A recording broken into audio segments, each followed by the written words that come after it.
The fact that we, the people, ordained and established the Constitution, are superior to it and the government it created, and are superior to the office holders in that government, we have lost or given up control of the two great powers of government, the power of the sword and the power of the purse.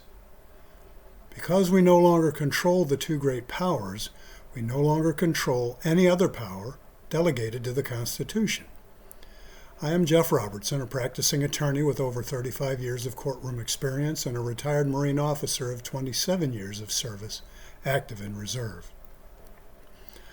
What institution of government at the national, state, or local level actually personifies and, more importantly, enforces we the people's authority to make sure every office holder, elected and appointed in whatever branch of government, be bound by oath or affirmation to support the Constitution? Most of those who swear that oath do not believe the Constitution means what it says. They misuse the power we gave them, knowing they have no institution holding them accountable to their oath. What institution of government enforces the principle that the purpose of the Constitution, as stated in its preamble, is the liberty and general welfare of we the people, with the structure of government and the attendant political process being the means by which the purpose is attained? That principle has been turned on its head with we the people having been reduced to the human resources that feed and support the continuance of an oppressive government. What institution of government prevents office holders from continually promoting the agendas of foreign governments, special interest groups, and self-serving domestic officials? What institution of government is actually calling upon we the people to cooperate with each other, or to organize ourselves and mobilize with the intent of creating our own homeland security? We are, instead, divided, set against each other, and fragmented such that we become the subjects of homeland security rather than its authors. This is no accident.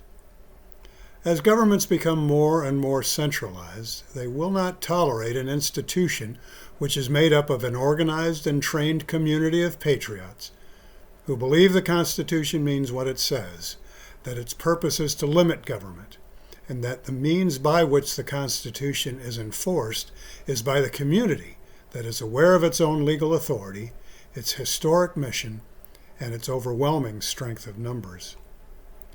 We the people must again become the institution of government that will reassert control over all other governmental institutions. First, over the power of the sword, because when the people again have the power of the sword securely in their control, the power of the purse will be in their hands as well, along with all other government powers.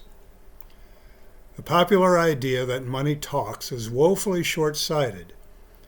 Those in power would believe that because they have the power of the purse through the Federal Reserve System, they are in position to dominate all aspects of our lives.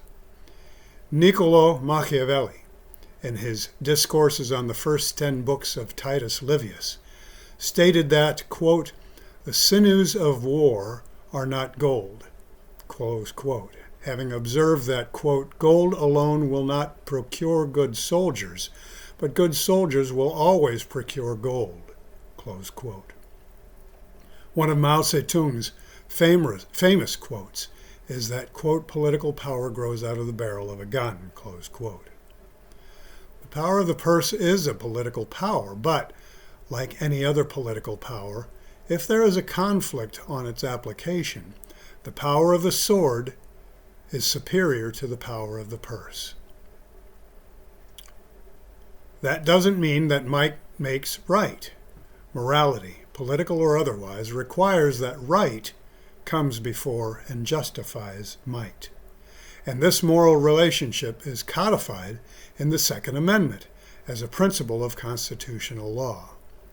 When it says, quote, "a well-regulated militia," close quote, is, quote, "necessary to the security of a free state," close quote, and we consider that the power of the purse is one of the two great powers of government, it follows then that quote, a well-regulated militia is necessary for the exercise of the power of the purse in a free state.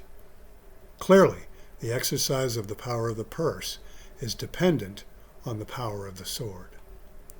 In reclaiming the power of the sword, we the people can then assure the laws of the Union and all other laws are properly executed, suppress insurrections and domestic violence, to repel invasions, and to be prepared to effectively neutralize any other danger threatening any aspect of homeland security. The question then is, how do we the people reassert our control over the power of the sword? In the next video, we will go into a bit of history, both fairly recent and pre-Constitution, to help underscore why we the people must reclaim the power of the sword. After that, we will begin to dive into answering the question of how we go about doing just that. If you enjoyed this video and would like to see more like it, please push the subscribe button below and share this video with others who are concerned with how to constitutionally take our country back. If you would like to receive notices of when upcoming videos are released, please press the bell and you will be among the first to get my new videos. Thank you for watching.